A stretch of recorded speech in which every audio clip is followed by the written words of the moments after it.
Hi, my name is Shawn Shaler. This is my friend Chris Ford, aka The Objective Geek of YouTube and Twitter. I suppose you can be the Objective Geek other places if you want to be. Those are just the two places where I know you're actively, objectively geeking. So those are the two places you're from. Mm. Hey, Chris, how's it going?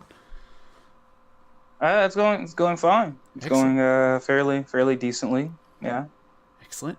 Well, we have a treat for you, and by a treat for you, I mean the same thing that we always treat you to, which is one and or two episodes of Avatar: The Last Airbender. This week we've got two of them because they happen to be the last two on the disc. Because I'm old-fashioned and I'm watching DVDs where you could only stuff a measly like 4 or 5 episodes on a disc. This is Book 2 Earth episodes 4 and 5 of Book 2, 24, 25 overall. Kind of a strange slate of episodes, but we'll get to that in a minute. First, let's lead off with it's not really news, so I just call it stuff. Let's lead off with stuff. Chris, latest videos. You've got a ton of videos up in the past 2 weeks, if I'm not mistaken. Past three, I give or probably take. have. Yeah. Yeah. So my latest video is the top 10 Legend of Korra Book 1 Air facts you did not know.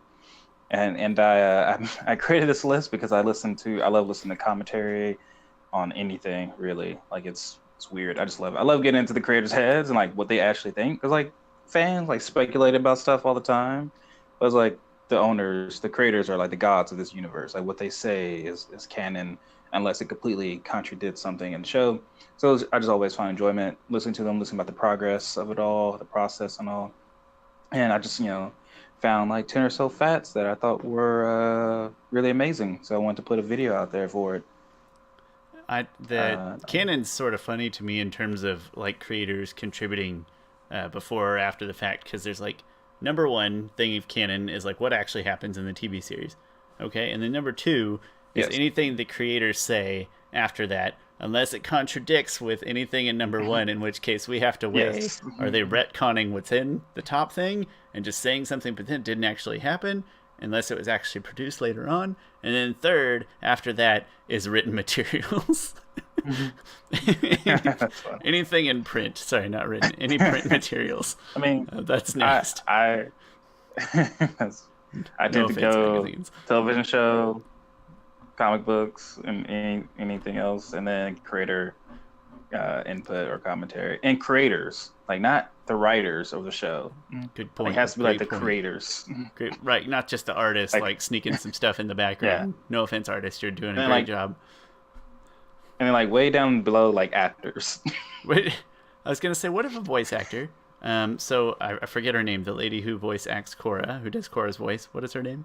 Jeanette Varney. AKA Jeanette Varney, Jeanette friend Varney. of the show, Jeanette Varney. Yeah. What if she came out and said something on the order of like, I always feel like Korra would think this way. Like she is Korra in a sense. It's not saying that would supersede like writers or creators, but maybe that fits above maybe comic books written by other parties or something, like, because she's kind of Korra. I don't know. Who would think more like Korra than a person who is Korra? I'll take the comic books over a voice, because sometimes the voice actors like Grey Delisle, who voices Azula, like she's never seen the show before. Which she's in so many shows she could not possibly watch. That is Very very true. Like if she came out tomorrow and she Grey told me, she's like, "Hey, who's Vicky?" and I'd be like, "That's insane," but I kind of get it. I understand. Yeah. I've actually been I watching Fairly recently- Odd Parents pretty frequently recently. I'm not ashamed at all. She's great in that too. I recently listened to Janet Varney has her own podcast called the JV Club. JV stand for Janet Varney. Nice. And she has like a lot of people on the show. She had Grey Delisle on it, which was a really good episode, really good. And like Grey Delisle will go into a voice, like she like talks. She has this voice for her grandma, and it's so different than her own voice. It's like, oh, I'm just hearing a different person in there, because you're just hearing the voice, but she's such a talented voice actress. Is it? It's Janet Varney, right? I keep saying Jeanette, but it's Janet Varney. Yeah, Janet. Got it. So is Grey Delisle, is her normal voice like anything close to Sam / Vicky / Azula, or is it kind of its own separate entity? I mean, I'm sure you can hear it in there, but If I just heard her talk tomorrow, would I be able to pick it out? I mean, it's probably more in line with Azula, I think. And you played Arkham City, right? Mm-hmm. Arkham City is my favorite of that quadrilogy. Okay, so she voices Catwoman in that game. Yeah, I don't know if I would have picked that out until now, or until, if we talked about it and I played it tomorrow, maybe. And maybe, gosh, she's such a good. It's not really like any of them, honestly. Like, she is really good. No, I was gonna say I think that's a very high compliment. I would say the thing is, like, on the show, I think it's on that episode, like, Janet and her were talking about, like, voice acting. People come up to them and ask, like, oh, can you do, like, the voice of Azula? And then, like, Janet Varney does a quick, like, voice of Azula, and you can tell the change. Not Janet Varney. Greg Delisle does a quick voice of Azula, and you can tell the change. And then they asked Janet Varney to do it. She's like, I'm just using my voice. It's just, like, a little deeper. Or it's like... It's just sort of a microphone voice versus a regular voice. Yeah, she's like, I feel like I really disappoint people at, like, cons and stuff.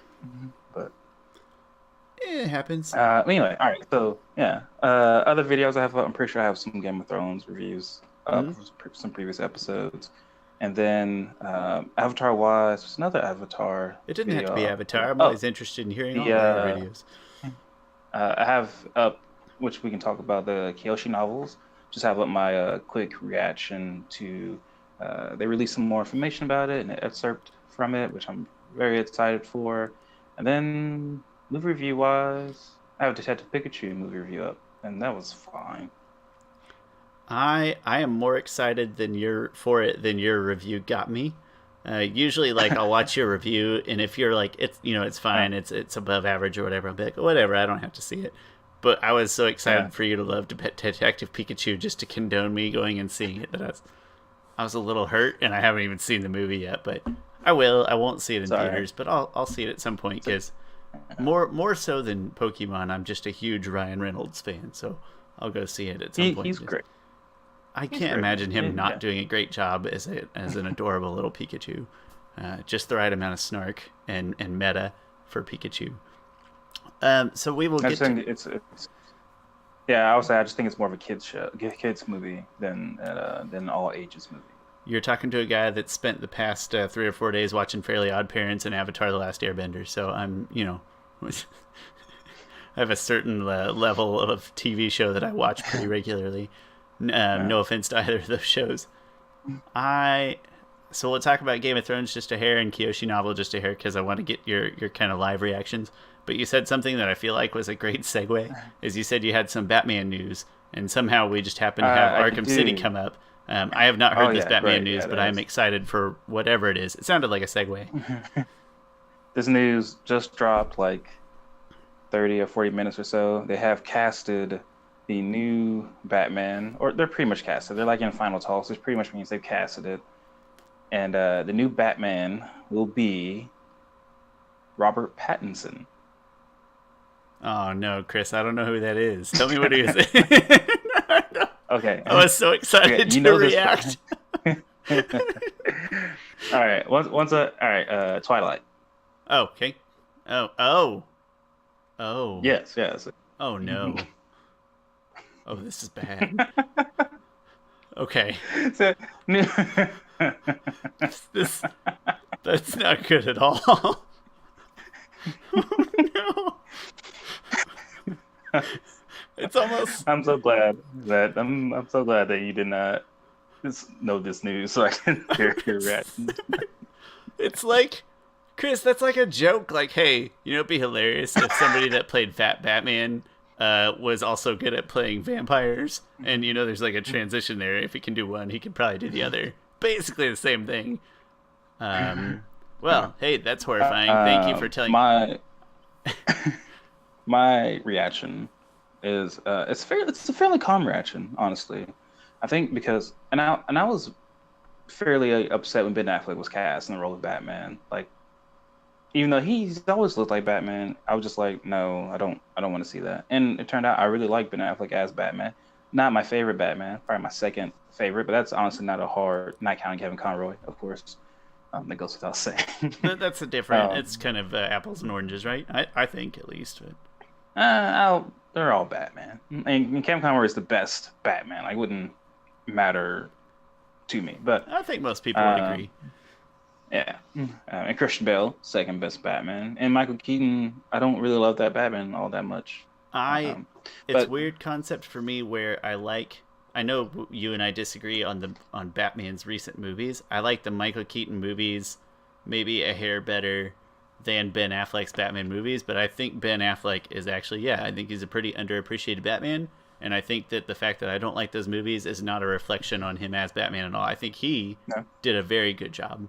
I just didn't happen to like those movies. So I yeah. agree entirely. So Ben Affleck, and not happy at first, but not disappointed later.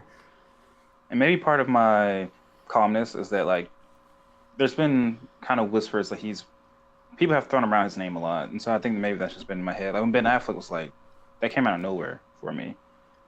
But also, so Robert Pattinson has done a lot of work since his Twilight days. Like I hear he's a really good actor. I haven't really seen him in much because I don't watch a lot of low Harry budget Potter? movies. You don't watch a lot Uh, of. Honestly, he when you is. said when you said Twilight, that's actually the first place my mind went. Is not Robert Pattinson equals Twilight guy, whatever his name is, Edward. Robert Edward? Pattinson equals Rattle. It was What's his name? Cedric Diggory. Yeah, right. Okay. Cedric Diggory. And so, but like, I still had to You know skip better a than me. step, and that's when I kind of made the connection. And he's a good Cedric, but it's a pretty small role. And I also haven't seen him in much of anything else outside of Harry Potter. I've never watched Twilight because I don't think I need to. Probably I've won't. actually seen them all. That's The okay. last one's not that A bad. lot of people have seen them all. No judgment here. I've seen most of the first one. I I feel, I feel I like you are stopped judging watching. me. You're saying no judgment here as No if you judgment are here. judging. Other people can't judge you, but I'm in control of the camera and the keyboard, so I'll judge. No, Okay. I've seen most of the first one, and I put it down when the stupid baseball scene came on. I couldn't take it anymore. I was like, Yeah. this is horrible, and I put it away. And then I haven't touched any of the other ones since. I'm sure they're fine. I'm sure lots of people have seen all four of them, whether or not they care to admit it. Congratulations, Robert Pattinson. That's cool.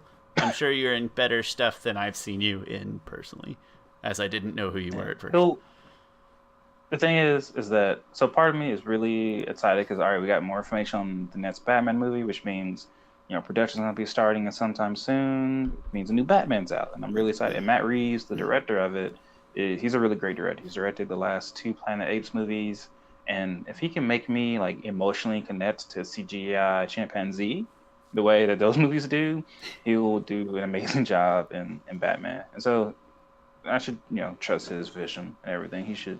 He wouldn't pick Robert Pattinson. Didn't see something in him that he didn't think would make a good Batman. Seems fair to But me. on the flip side of that, like I love the Justice League movie, and I love that universe. Even though I think the universe has some issues, but I still love it, and I think there's a good movies. But it's a weird thing going on right now. Like they got Aquaman that made $1 billion, did really great. They have Wonder Woman, I Gal can't Gadot wrap my just. brain around Aquaman making that much money. I still haven't watched it. I promise I will Oh, you soon. haven't? Okay. No, I haven't. My Um, wife has, and she liked it a lot, okay. That's all naturally, right. because fan service. Whatever. I like movies that go the other way. I liked Wonder Woman, but she also liked Wonder Woman, so that's different. I And so think like it. I really still want to see Justice League again. I want to see these heroes back together. And so when I have a casting video for the Batman and all the characters.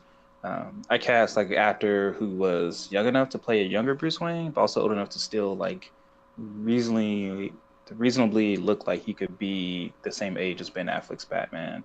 And Robert Pattinson is like skews way young, and Mhm. so that makes me think that we won't get more Justice League movies, and that kind of bums me out. Like I want to see more of that story develop. Granted, I think DC is like, listen, we're just trying to make good movies now. We're not trying to do a whole universe thing, which is good for them. I still just want some Justice League. Like they don't have to make $1 billion to see a Justice League movie. I just want to see these characters intermingle every now and then. Doesn't have to be connected to all those movies. I just want them all in a movie and tell a story. One of many places where we're different. I definitely prefer my superheroes in standalones. I'm not a big crossover guy, but Yeah. you know, uh, in this case, I know so little about him. My initial reactions based on Twilight aren't good, or even Harry Potter, as a huge Harry Potter fan, but there's nothing to judge off there. It's like that's a billion times different character, and he's got a small role in it. Like, so I really have nothing to work on. So I'll try to keep a tame appearance or a tame reaction.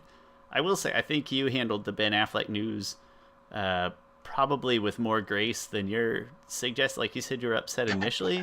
I don't really remember you being that upset. I remember you being maybe like surprised. But then, correct me if I'm wrong in my timeline in my head, not long after that, or very close to that at least, they released some like design of the suit and of the Batmobile, and I think you were really excited about that. So maybe that kind of like, maybe that quelled you a little bit. Like, I don't know about Ben, but look at this. This was really cool. So I think you handled it with more grace than you're giving yourself credit for. I'm sure I did. I don't overreact. Yeah, there's no point to overreacting this long before a movie is even announced. Yeah. We know nothing. That's my segue, by the way. We know nothing. You see what I did there? Game of Thrones. I got it. I'm glad you picked up on it. I don't want to use a ton of time on it because you've been putting out great videos. Anybody that's interested, just go watch those videos. They're great. But I just thought it'd be fun to point out the fact that everybody's flipping out about this about the whole season, and your videos have taken I just wanted to say thank you. Your videos have taken a very nice approach to pointing out some critiques and flaws, but without having this panic attack or signing any petitions like the rest of the world seems to be doing. And the petition thing, I know it happens all the time. This petition thing that comes up or whatever is like, even if they did remake it, like there'd be no satisfaction. I hate anytime something like this happens and people sign a petition, like a Mass Effect game or whatever. It's like, that does not make it more satisfying. It's like admitting it was a screw up and trying to like white out over that. That's not good ever. Just don't be Mass Effect. This is somewhat separate, but like, like, the Sonic movie came out with the recent. I think we talked about it. Yeah, but like people were so mad about it that they were like, no, we're gonna redo the design. Like I like that they're going to redo the design, but also it's like, well, they just gave in into like the internet. They don't give the internet that much power. You don't want to give nerds that much power because you can never please nerds. You can't please everybody, much less a very kind of notoriously meticulous group. Maybe it's not like these are like it's not like these are huge Sonic fans. It's not like audience. People will claim. Yeah.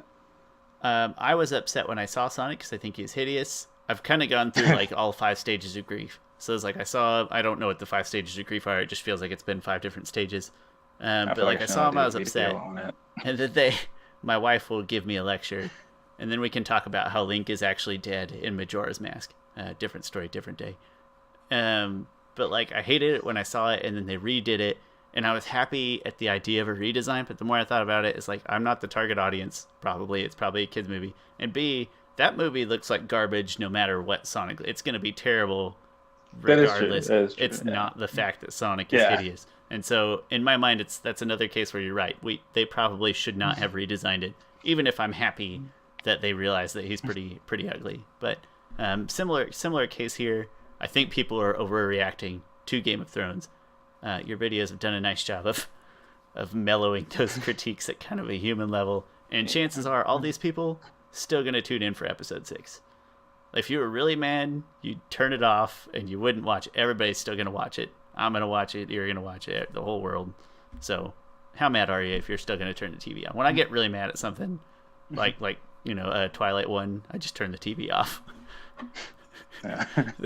Certain years, the NBA the thing is, even though I hate where they took a certain character, also I think it's important to realize the difference between what your preference for something is and the actual quality of it is, because people get that confused all the time. And I sound really pretentious saying that, and I'm sorry.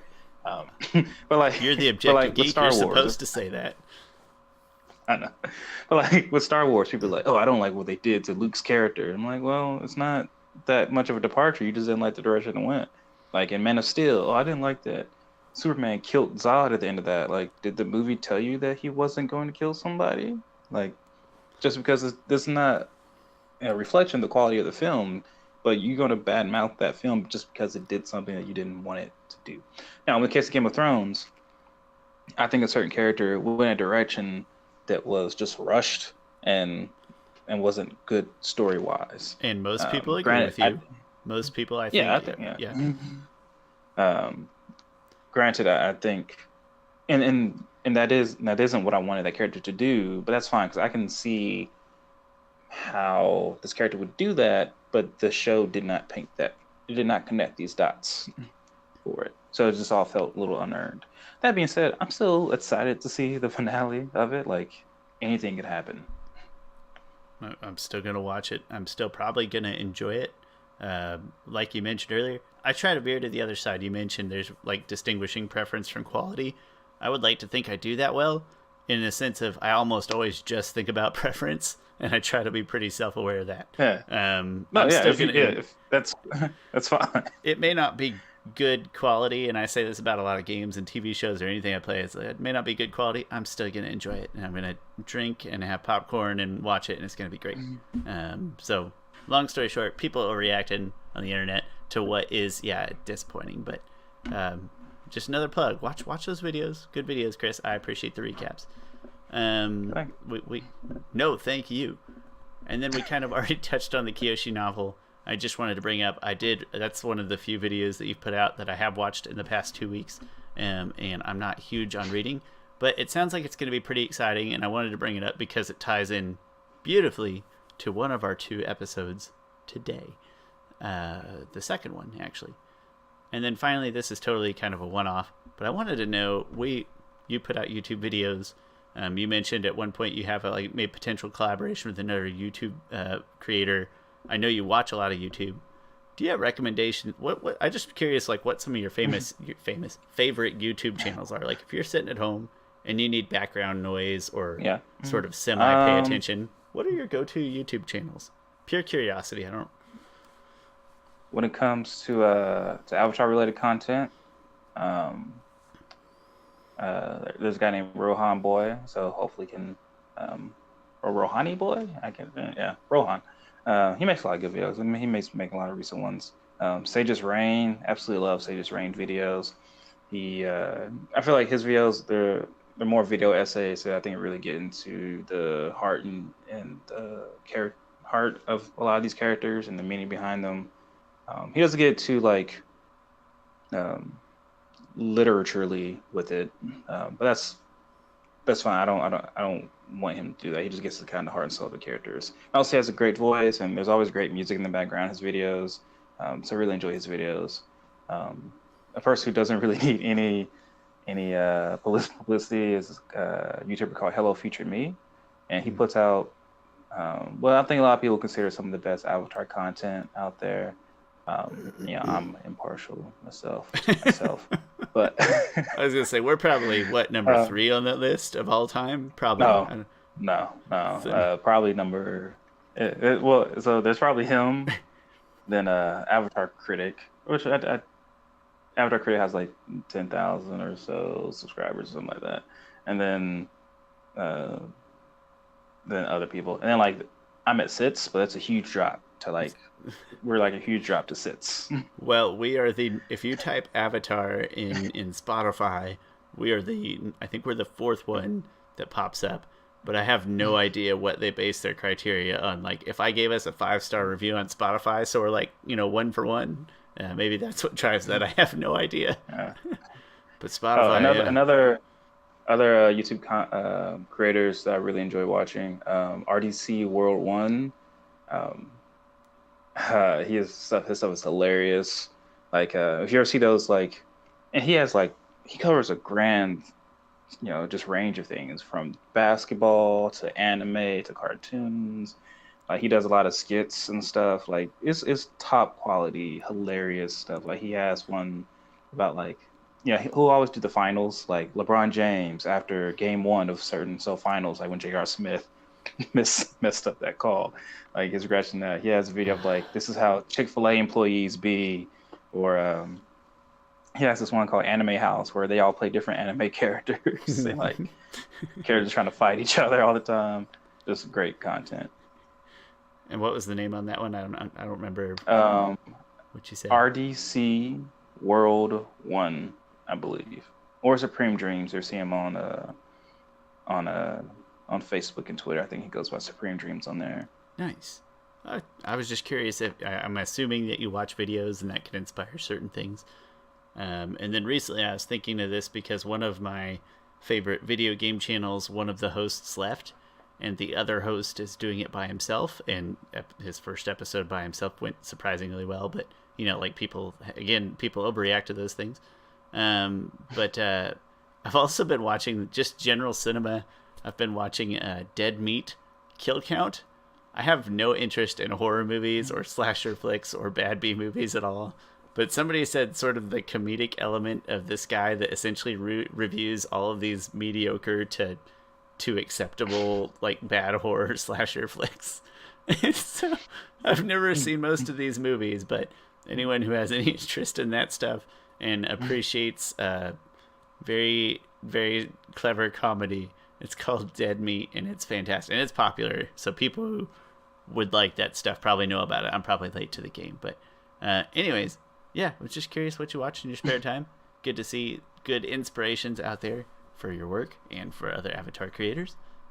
And that's really all I have. That's all I have. That was a lot of talk on stuff. Let's get to the episodes. That was a lot of talk. I have no problem. That like a 40-60, I'm okay with that divide, give or take. So last time on Avatar, I feel like I need to say that better. Last time on Avatar, they went or back you can to say like Avatar Roku. Previously on Avatar. It's not that actiony, but well, yeah, I was gonna say I'm probably over cinema or over dramifying it, or dramatizing, I guess would be the word. Yeah. So they go back to Omashu, and they find that it's under Fire Nation rule. And long story short, they got to get all of these, essentially all these people that are imprisoned in their own city outside of the city.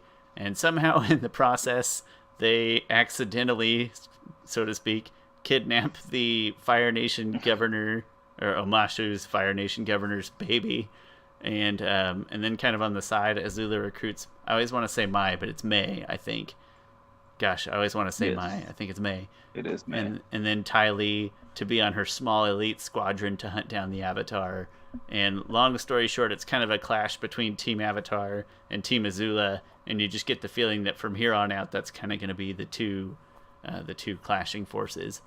So kind of a transitional episode, but big in the sense that Aang finds out that he still needs an earthbending teacher because Bumi is not going to help him, seemingly voluntarily. But Bumi's waiting for his right moment to strike.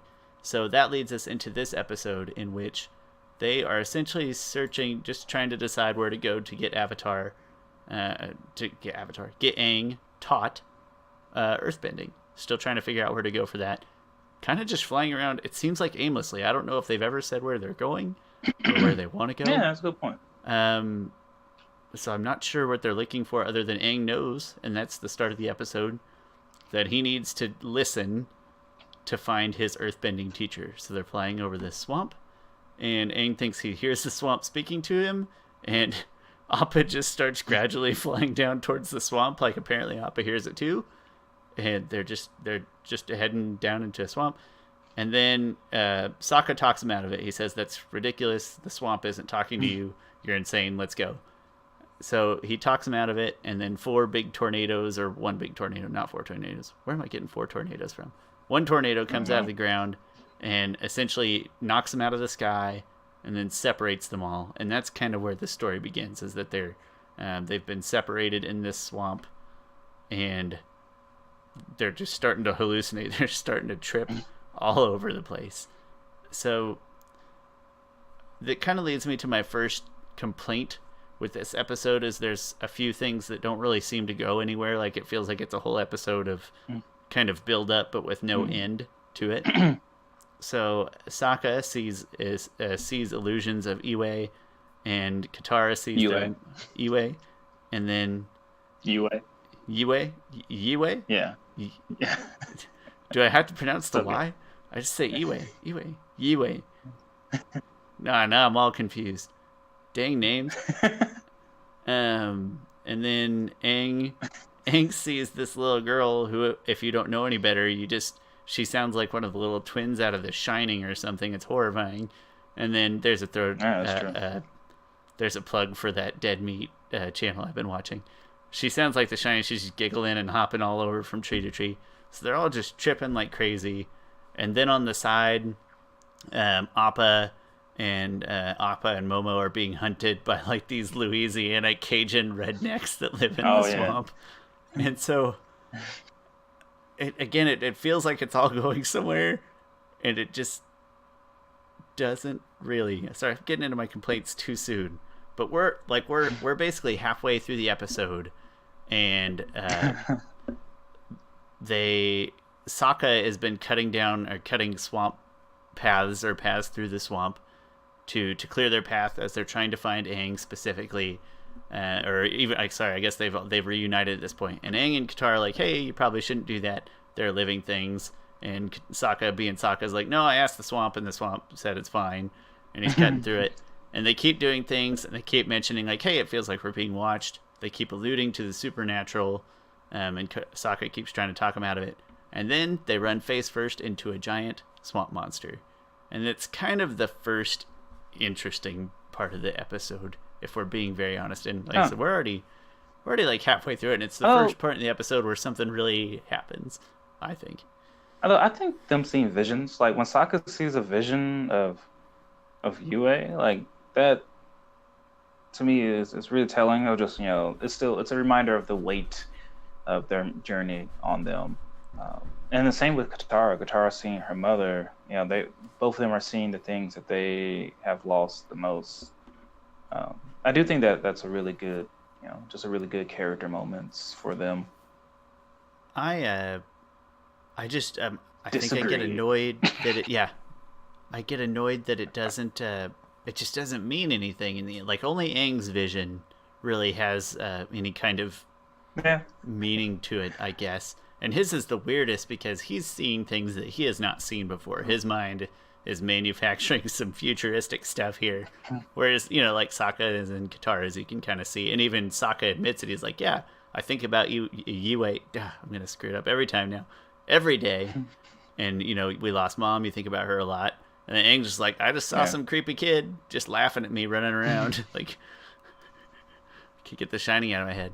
But, so I guess maybe it's neat, but it feels like it doesn't go anywhere. And then you get cut away to these rednecks that have actually managed to capture Momo at a certain point. Hey, Chew, what do you think that is? Well, I don't know. I don't know. Think it tastes like chicken possum. That tastes like chicken possum's great. I think my favorite part is it's closer to the beginning, but when they see its footprints and they're like, you want to know what's on the end of that path or something like that? Dinner. That's the first thing they jump to. So but that brings me that brings me to another complaint I have so far, is that the tone of this episode is all over the place. First, we got these kids tripping and seeing serious things and thinking about the supernatural. Then on the other side, you have these hilarious rednecks chasing down these furry pets, basically. And the whole episode does that. The tone is just kind of all over the place. But when we see the swamp monster, it does get kind of interesting. It's a giant swamp monster who you do get the feeling right away that, hey, Sokka, you probably pissed off the swamp and now it's going to kill us all and this is your fault. But so they have what's kind of an interesting battle. I think it takes too long. I think so. It's pretty interesting. I think it's a little drawn out, but it's good. I think it's one of our first displays of just how capable Katara is. Like, I love that move she does where she's like winding her arms and like these blades of water is just like chopping away at the monster. And then in the sense that the monster is essentially, spoiler alert, a water bender, bending the water in the vines. It kind of opens up a creative. It's a good episode for water bending. An impressive episode, I guess. Yeah. So that's kind of interesting, and I think the fight is really interesting, especially the first time you see it, when you don't necessarily know that there's a human in there. Maybe you can guess, but as a kid, maybe we guessed it, maybe we didn't. I probably didn't. I was kind of oblivious. So. I don't I'm pretty sure that I did not think that there was a human in there because like plant bending, which that's not what it's called. It's just water bending. It wasn't a thing. Like you never. There's only 4 nations, so you never thought about that the plant was being bent. Someone was in there doing it. So I think it was a nice little surprise, albeit not a grand surprise. Oh, there's No. some hippie living in the plants. Just a chunky little enlightened Uncle Iroh looking Yeah, hippie. You time is an illusion. know. And so, That was great. when The I was watching this today, like I was kind of half asleep, like also watching my son, so I was really trying to stay awake. And, like, don't tell my wife that. So I was I alone watching him. I don't have kids, but I I was get just, it. I get it. I was like just trying to fight this off. And so like I've caught that part where he's like, time is an illusion. Like my brain was going in and out of consciousness a little bit. And so when that happens, like I start to just like plug things from the outside world into my dreams. So I kept hearing that time is an illusion thing. It was just playing into my into my like sort of dream state. One of those where it's sort of somewhere between like a daydream and a lucid dream, kind of. Yeah. Yeah, we well in this case like we'd definitely seen spirits before, and so I'm just guessing in my head like yeah it could have been a spirit, and then they I show think that's you what I thought. a glimpse of the little person in there. Long story short, they end up busting him open and finding out it is a little dude, and they confront him because they think that he was the one that was calling him down to the swamp. So now we've kind of got this feeling of like he called them down to the swamp to kill them, I guess. But then he says, "No, I wasn't calling you," and that's what leads to kind of the moral of the whole episode here, or the moral of the Mhm. story, which is the Which I like swamp. all of that. Oh yeah, sorry, go ahead. I was saying, I mean, I enjoyed that whole aspect of it. Like him saying that, oh, and this tree, like it's not just a tree, like it connects to every single like root across the planet. Like we're all connected, we're all one. Um, and that's something that Avatar has like nailed in the heads of like kids watching the show. Like you have this episode saying that, you have probably the next couple episodes, Iroh saying like, oh, well, if you draw knowledge and wisdom from everyone, like you can be whole. And then like Guru Patik in the episode the Guru talks about how like it's an illusion that we are all separated. Like this show is just a great gives great life lessons, not over the not heavy-handed lessons, just really lessons about how we all are one and need to look out for each other and consider other people's life and opinions and what they think about stuff. But that's a small little tangent there. No, it's a good one. It's a fundamental lesson that pervades the entire show, without punching you in the face with it very often. But they do a good job Yeah. of frequent callbacks and reminders. I would say in this case, the only main issue I have is that guy was trying to, this guy, this little swamp chunky hippie that's controlling the swamp monster, like claims that he is enlightened, and that he seems to have kind of a spiritual connection or at least a strong awareness. Yet he couldn't sense that those kids were the Avatar, or that 2 of the 3 of them weren't trying to cut up his swamp, and yet he's just gonna try to kill them all Uh, 3. Probably not it's kill a them, swamp. but maybe kill them and eat them. I don't know. It's hard to say. So, but it does come back to a very good lesson and some kind of attractive artistic visuals. Really, I really like the zoom out from Yeah. the tree when you can see the tree stretch into the Mm-hmm. swamp, and yeah, so that's pretty Definitely. cool. So it does have a really nice lesson. That's sort of the crux of it. So there's not really a good story arc necessarily, but there is a good lesson to be learned here, or I a good agree. moral to the Yep. story. And then very minor, but I think it happens maybe Mhm. 1 or 2 cutaways, like maybe one cutaway in the middle. It's not the first time that we see Suko and Iroh. I think we see them at the beginning when they're forced to be beggars, and that's kind of a telling scene Yep. of Iroh has to dance for food, and while that guy's like swinging swords at his feet, has to dance for money. They're living a tough life, and at the end, we see the illusion with an A, not illusion. We've been talking about illusions. The illusion to the blue spirit coming back to help Iroh and Zuko out of some of their troubles, and so not much extra plot coming out of that other than that we see the blue spirit coming back. Yeah. Just a more like foreshadowing. just a quick reminder. Yeah. Little foreshadowing. So, good. That's honestly the episode. Like, not that much happens. It is, and we'll get to that. I'm interested to hear your scores. Probably not a bad episode, but probably not our favorite episode. I really like this visual because I think there is some aesthetic appeal. Oh, you gotta like lean up to look at the phone. There is some aesthetically appealing things in this episode that we'll get to in a second. But yeah, I just can't get over this enlightened quote unquote hippie just trying to kill these 2 out of 3 innocent children. Happen to be enjoying his swamp, looking for their own enlightenment. I mean, Sokka, he might deserve to die if he's killing the swamp. I don't know. It's hard to say.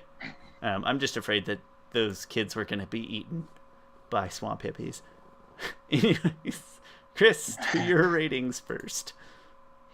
Rating audiovisual 7.5 out of 10. I think the biggest thing that really helped about the audiovisual here is, like I mentioned before, Katara's water bending in this.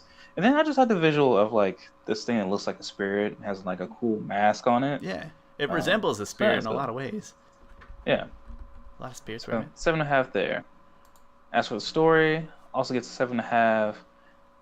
This story could be completely taken out of the show and it'd be completely fine. Like we already, it's kind of redundant in a sense. Mm-hmm. Like if they redo this episode. If they, once they do redo the series, like they should not even try to do this episode. I think, even though there's callbacks, like the Chu and whatever their name is, they come back in the series we later need on. Some of these characters later, but maybe there's a better. I don't way think to they're that important. Them. Yeah. But the main purpose of this episode was like, oh, you need to go find Toph, and Boomy already said that. He can just go to the Earth Rumble, as we'll get to at some point in the future, and then like, oh, she waits and listens. Like he doesn't need this reminder here. Like it's just a little redundant. He didn't forget since last episode, actually. Yeah, surprise. Memorable, a 7. Oh, yawning. That's how memorable it is. I give it a yawn out of 10. Yeah. This is one episode that I never look forward to watching, really. So only a 7 out of 10 there. So average score of 7.4 out of 10. Pretty close for pretty similar reasons. Nothing audio spectacular here, but there's some neat visuals. 8.0. There's some good looking pieces. In a Swamp's kind of a cool, different take on the environment. Oh, excuse me. The Swamp's kind of a cool take than we've seen recently. Story, I would have been much farther down if it didn't have such a nice moral. It really does just feel like we need filler. We need a good moral. Let's recreate the crashing in the swamp from Return of the Jedi, or Empire Strikes Back. Let's just recreate that. Yes. And add a good moral to it. I guess there just really isn't much of a story here. There's just a lesson, which is fine. 7.5. Memorable. If you take out the comedy involving the hippies, I probably wouldn't remember much of this episode. Like, I'd probably remember that at one point they fight a swamp monster.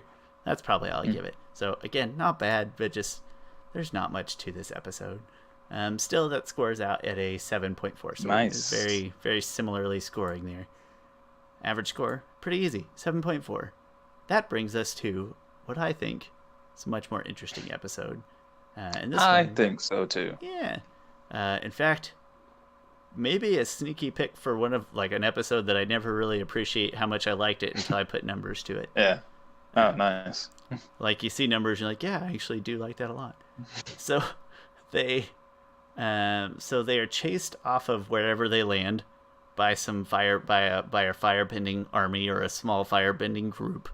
Yes, the Rough Rhinos. The Rough Rhinos. All four experts at their respective skill. You have an archer, you have like a bomb specialist, a firebender, and like a guy with a staff. Like he's a Donatello of the group, I guess. But he's not smart. Doing some techie stuff with the rhinos. I don't know. Yeah. And the regular firebender is clearly the boss, and it seems pretty innocuous at the time, but the meetup. But anyway, they chase him off of. Oh, is Is this the first time we've seen the leader of the Rough Rhinos? I think I so. think so, but my memory's not good for these things, but I believe so. Or did Iroh? Yeah, yeah, yeah. This is the first time we meet them. Funny enough, the leader of the Rough Rhinos killed Jet's parents and has burned his village down, which we don't learn that until like the finale of season 2 or later on in season 2. That sounds familiar. When I watched this, I watched the whole season 2, probably like leading up to when we did episodes 1 and 2 of this season, and that does sound right. Yeah. And mostly I just remember that whole episode being overshadowed by the fact that I had to put up with Jet again. Ugh. Okay, that's such a modest reaction. Stupid Jet. Anyways, I like Jet. I don't. He's a douchebag. I know. Anyway, and he gets a little better. I'll give him that. He gets a little better as the series goes on. But anyway, they escape attack, and then they stumble into this merchant. And the only thing I don't really remember why they stumble into this merchant, but the only thing I remember is that Sokka's boomerang ended up with those firebenders. Like he wasn't able to retrieve it, and so they're buying from this merchant, and the merchant's like, "Here you go, ponytail kid," and he's like, "I used to be boomerang kid or boomerang guy." That's all. This is a great Sokka episode. It's like Sokka being like funny and like deducting things. Kind of purist. Like when they all have to leave, like they all go back and have to get like Aang has to get a staff, Katara has to get her water breathing scrolls. And then right after they leave, Sokka says, "My boomerang." And like, no time, Sokka. so we have time to get his staff and your water breathing scrolls, but not my boomerang. And Katara's like, pretty much. Yep. And Sokka goes along with it. He kind of he does kind of get it. He's like, yeah, all right. Yeah. And in that moment, you say where like when he's like, "Oh, I used to be the boomerang guy." Like Katara gives him like a hug. Like it's a very sisterly hug. It's almost like they realized how big of a DB Sokka was being in the last episode, and so they wanted to give him a little redemption, and he gets it in this episode. It's a great Sokka episode. I'll go out on a limb and say one of Sokka's best appearances right here in this episode. And so, not to dwell too much, last episode I feel like I burned through everything. This episode, not to get too much into the details, but Katara pays for their goods in Water Tribe money, and he's like, "Hey, Water Tribe money, cool." And he's just like, "Yeah, you accept it, right?" And he's like, "Yeah, as long as it's money."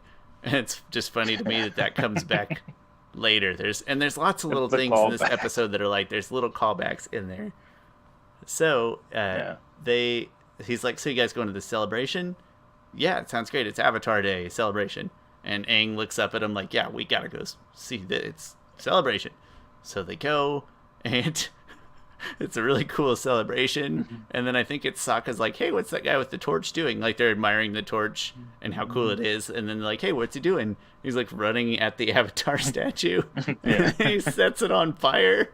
And then everybody just gets really enraged and violent, like lynch mobby, like, "Kill the Avatar, down with the Avatar."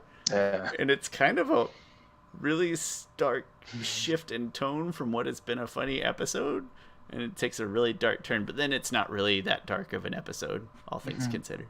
So they find out that Avatar Day is actually sort of an anti-Avatar Day because Kyoshi killed their ruler Chin, and they are under this impression that their society was much better.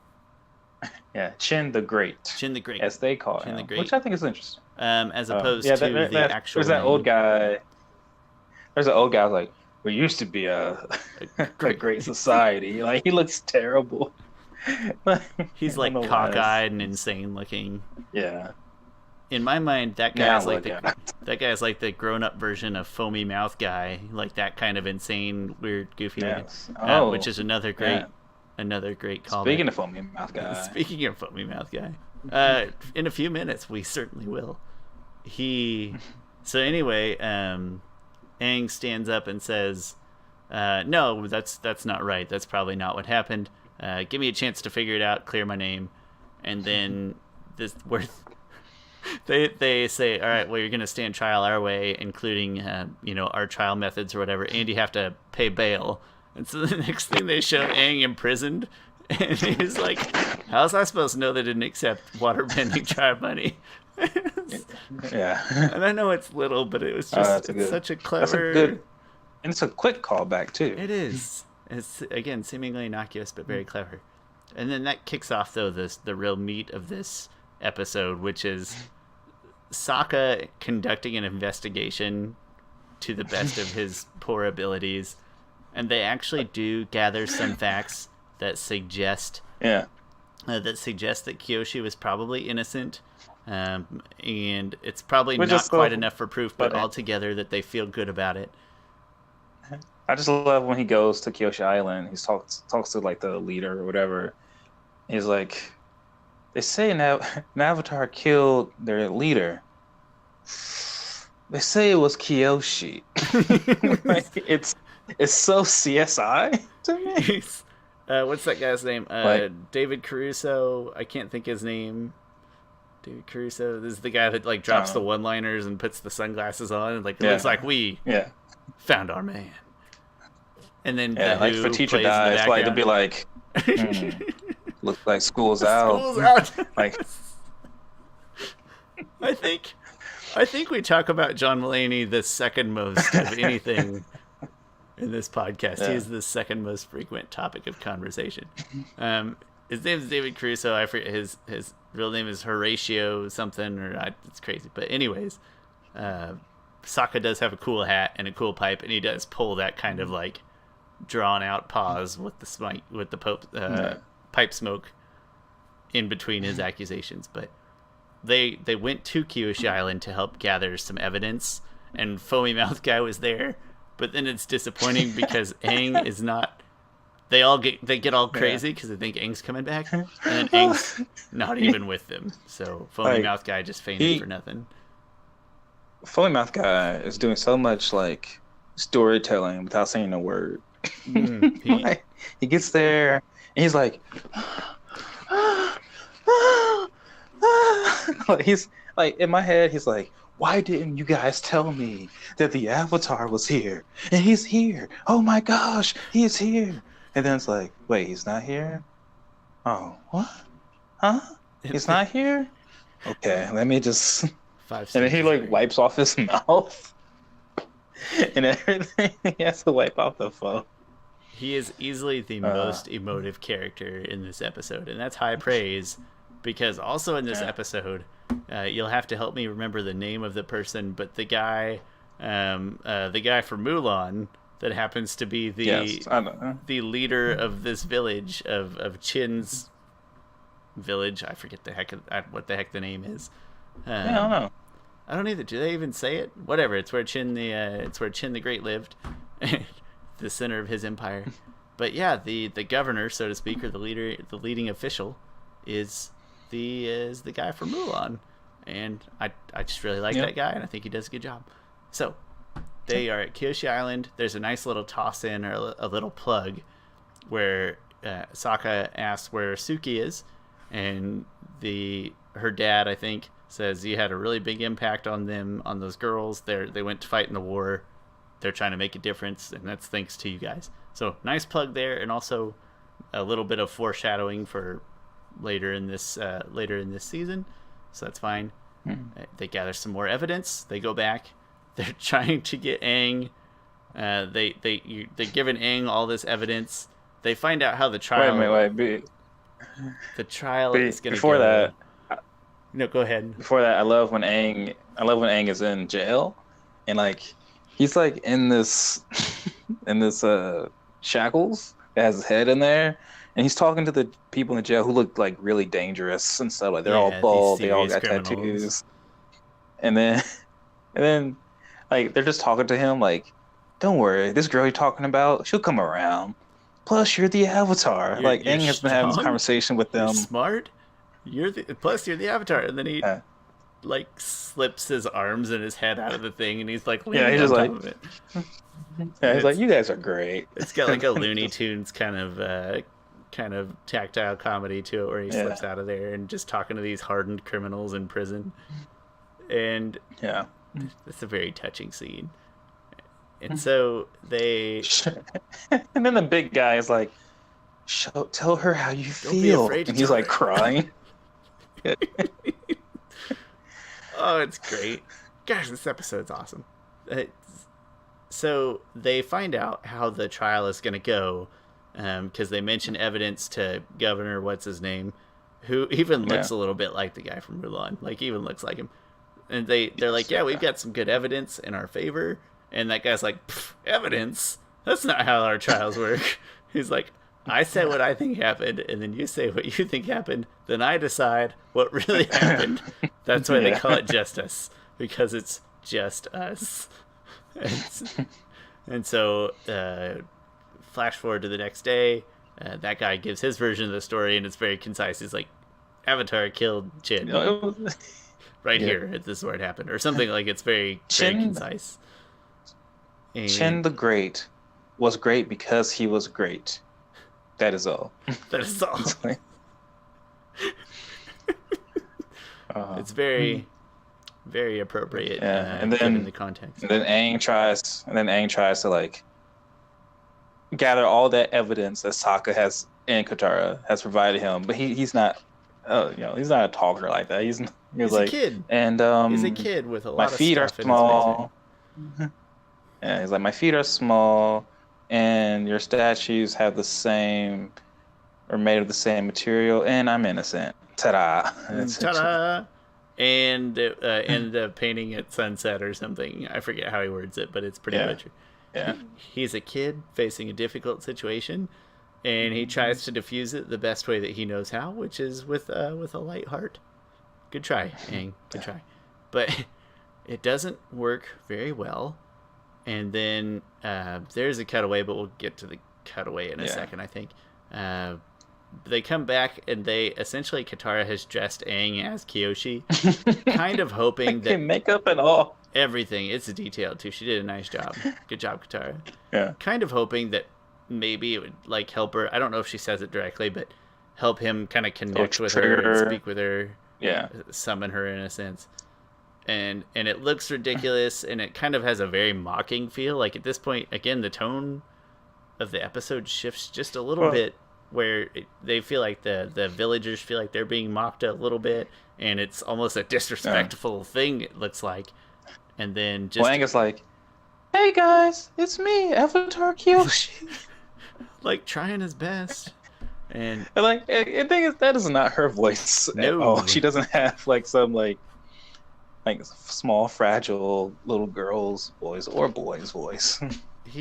Has he spoken with Kyoshi yet in any sense? No. And I don't like this might be his first time. direct interaction with her in this episode. And I absolutely love it. Oh, it's fantastic. So continue down the.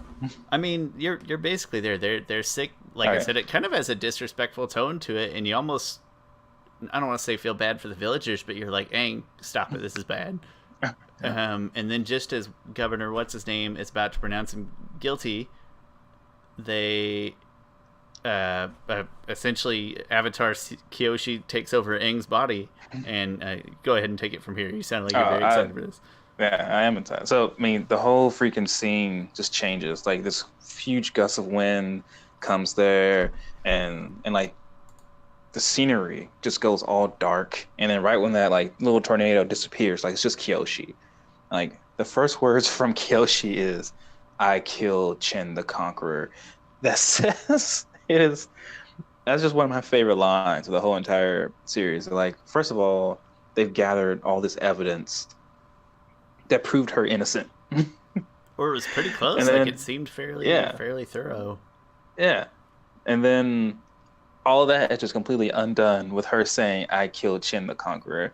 So like you as an audience member is wondering like, okay, but Kyoshi, aren't you innocent? Like Sokka just has all this evidence that you're innocent. And she explains it. And just the fact that she calls him Chen the Conqueror instead of Chen the Great is so telling that like, history tells stories depending on people's viewpoint about it. And then she says like Chen the Conqueror was a tyrant who's taken over the Earth Kingdom, and when he got to my shores, I told him we would not yield. And Kyoshi is just massive and tall. Like she looks like a giant compared to Chin the Conqueror, who clearly has like a Napoleon complex, even though Napoleon actually was average height for his day. uh, um, and gosh, in that scene where Kyoshi, just the way she's narrating her own story is amazing. She says like, Chin would not back down, and on that day we split from the mainland.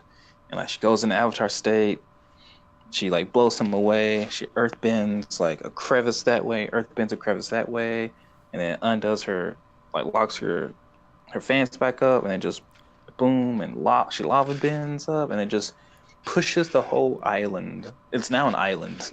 She pushes it all the way, like has to be, hundreds of miles away. Like this is the most BA Avatar moment in all of Avatar. I think that an Avatar just created a whole entire continent. Well, it's not a continent, a whole entire island by herself. It's a really telling scene, especially now that we maybe hints that we know more. That like it was interesting to hear you say that Kyoshi may not even be a great earthbender. So just to see like a sudden such a powerful move from such a large, powerful looking human with the biggest feet of any Avatar, by the way, which I feel like we've talked about before, pull off something that dramatic. Like we might actually appreciate this episode more than we already do once we get through this novel. So that's kind of exciting to learn more about Kyoshi.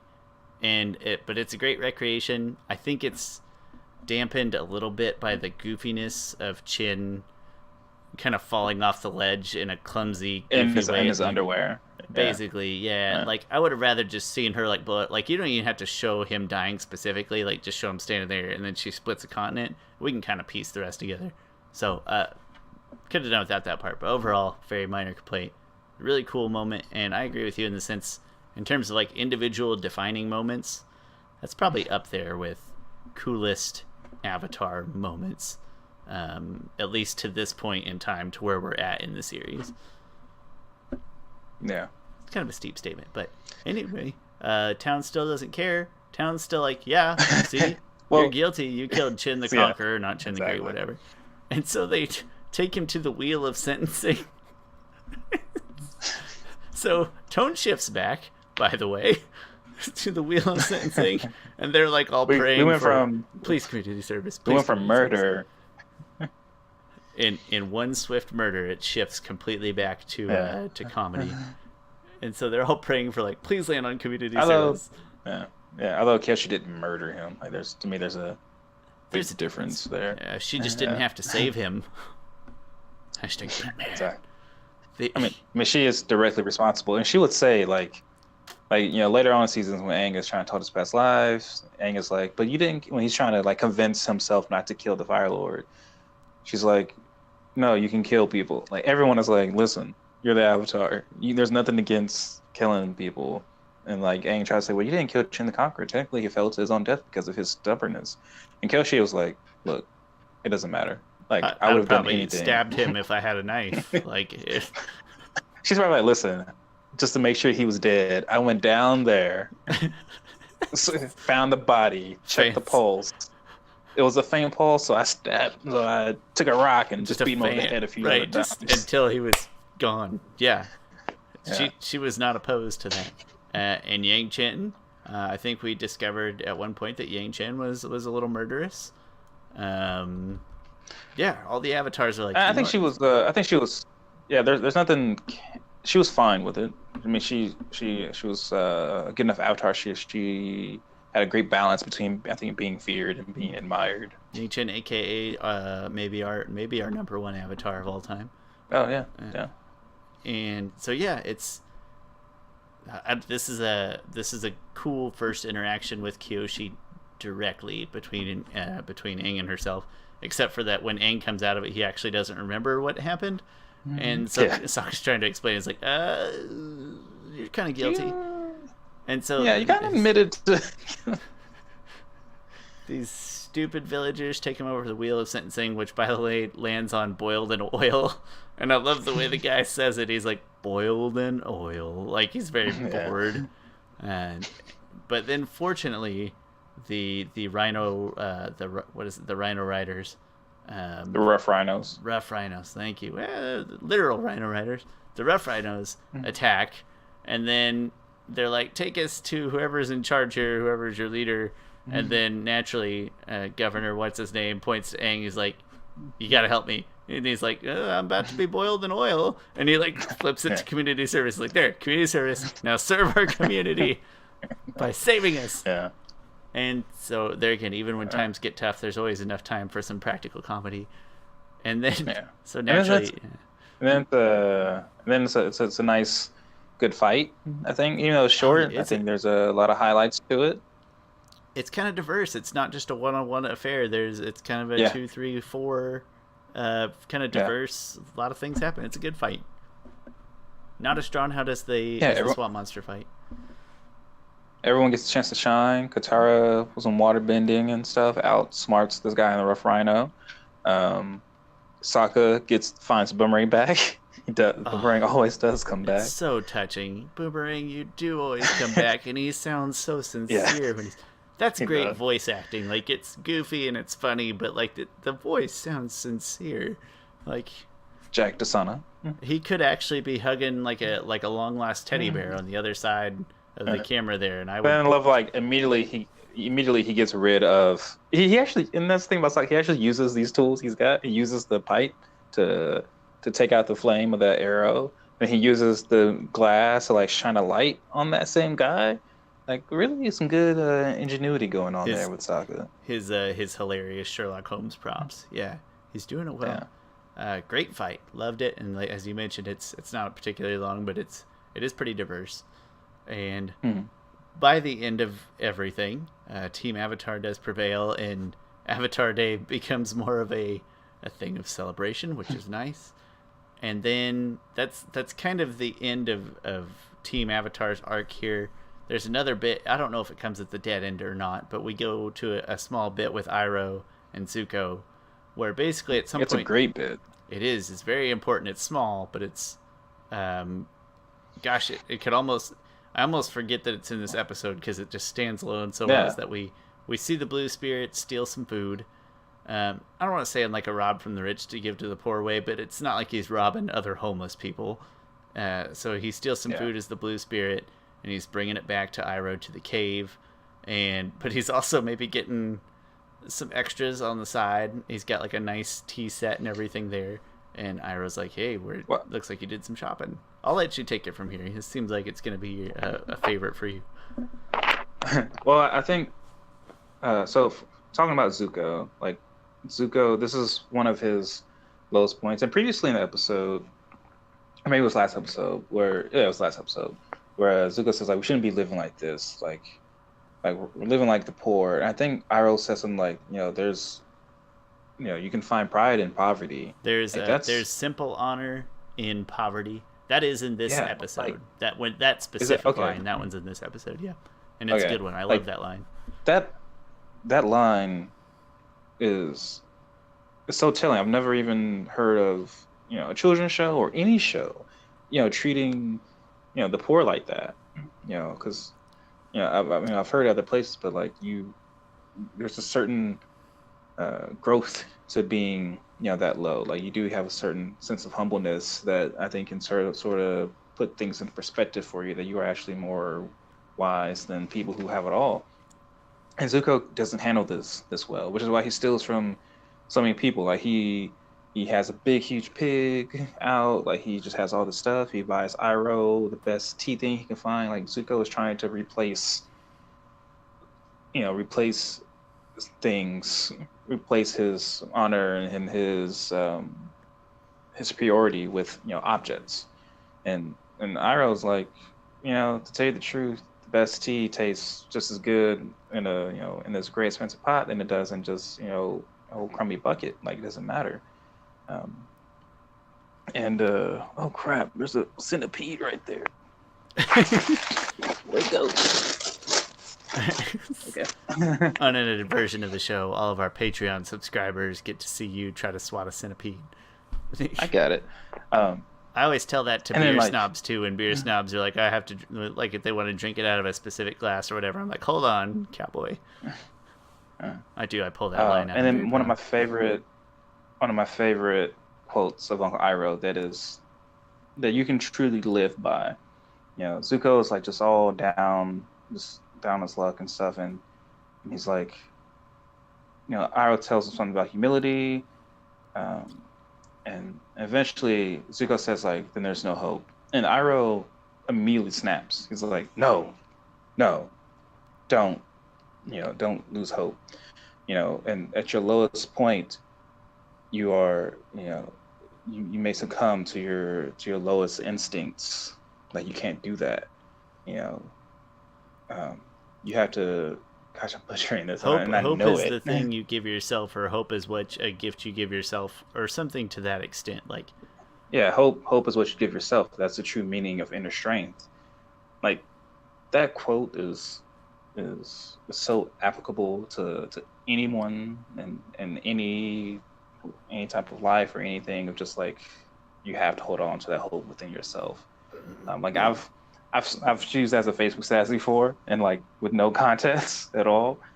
And the same people like, yeah, this is a good quote to live by. Just absolutely love this moment from Uncle Iroh. And then it kind of hits even harder later. That like when Zuko is meeting back up with him, is like, I've listened to what you said, and I think we have to go our separate ways. Like you can give the best advice you can give to people, and they can still just ignore it. And this is one of those cases. Like that advice is one of those like pick me up advice type of things. Like it works, 9 times out of 10, at least in cartoons and stuff. But here it doesn't work because Zuko is Zuko's a still teenager, just man. He's yeah. you're gonna have two of those in your house at the same time someday, and then you're gonna be like, yeah, they don't listen. Yeah. But I mean, he's just a kid. Uh, That's all I'm getting at. Is like, yeah, we want him to act a certain way, but he's a teenager, unpredictable. So that being said, I but just actually great moment. shocking, not super surprising now that I mean we've seen it, we know it, but at the time, it's kind of shocking, unexpected. Seems like a twist, but great moment. Great. There's more wisdom packed into that. Literal 2 minutes of episode than there is to the other 18 of this comedy packed gem, this treat in the middle of at the end of disc 1. So great episode, great way to. I don't remember exactly if that's how it ends or that's how it cuts away. I think the actual Avatar Day Festival in the positive sense might be the end. That's how it is. Might be getting confused. With the that's the last thing unboiled dough. Yeah, that's the last thing that really happens. So, with that being said, let's get to some scores because I'm pretty excited to share these. All right, Audiovisual was an 8. There wasn't that much great stuff except for that amazing scene with Kyoshi, just with the lights dimming and just the tone-wise going to more dark brown. And gosh, I just love that scene in Kyoshi going to the Avatar state.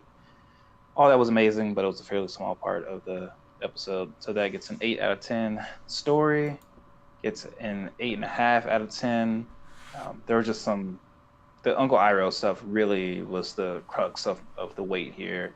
Everything else was fine. I mean, I loved hearing about Kyoshi and more of her past.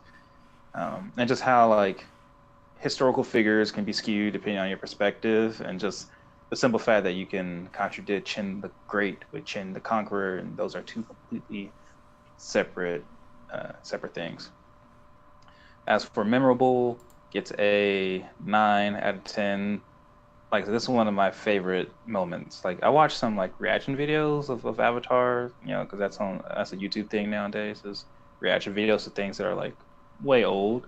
And I always make sure like, oh, I want to go watch how people react to Kyoshi, because that's always one of my favorite moments of just that line she delivers. I killed Chin the Conqueror. I just love it so much. So that gets a 9 out of 10. Brings to the weighted average score of an 8.4 out of 10. Good score. Solid episode. It ranks very well so far this season. Audiovisual 8.5. All the things you said, but I'm also going to give maybe a little prop to the The Avatar Festival itself, they had some music going on. They literally throw like a yeah. flaming torch at the statue of Aang's eyeball, and they just stab it in there, and it's kind of dark. And there's some good stuff going on. So 8.5, whatever. It's good.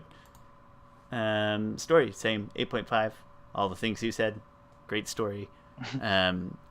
The story, we've talked about it before. I like stories that kind of stand and live on their own as independent good stories, and this one does. You could put it kind of anywhere you wanted, timeline wise, and it could have some impact here or there. But generally, it just by itself, really entertaining story.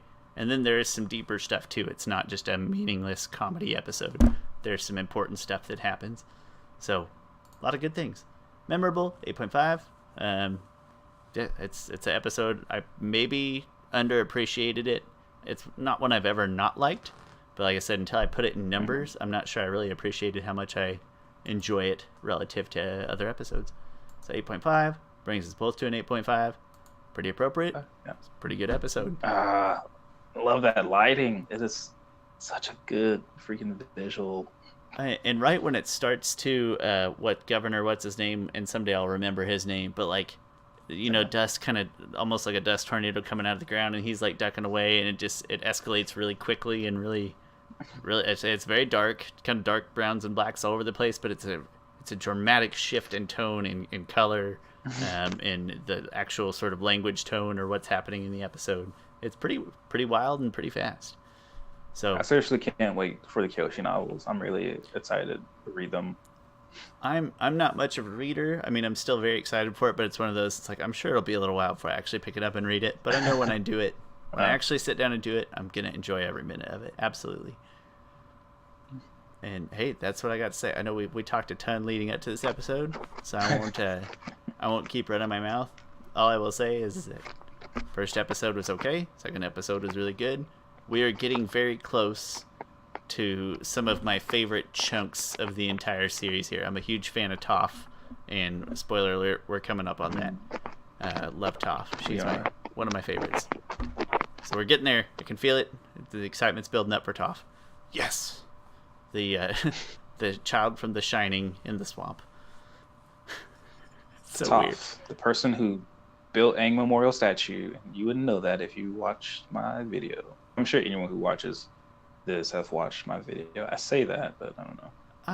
I would say that they would definitely watch your other videos before you watch this, right? Like, as a casual fan, you're going to see those videos, and you're going to click on those, and then you're like, hey, I like this guy. I wonder what else he's got to say. Oh, he spends an hour and 20 minutes every 2 weeks just talking about episodes. I'll give those. I think that's the progression that you go through, so I think that's a safe bet. Yeah. Just a guess. He's been curious for the past hour and a half who won the Blazers Warriors game. He's been wondering for a long time now. Please be the Blazers. Please be the Blazers. And yeah, go for Warriors. I don't necessarily have a preference at all in other than I really like Giannis, so I wouldn't mind seeing the Bucks have a chance to shine. I really don't care at this point who wins. I like seeing dynasties. It's just cool to see, like, this is the greatest a team would be. So that's why I'm going for the Warriors. It's a quote from a stupid commercial, but it's one that I think is very true.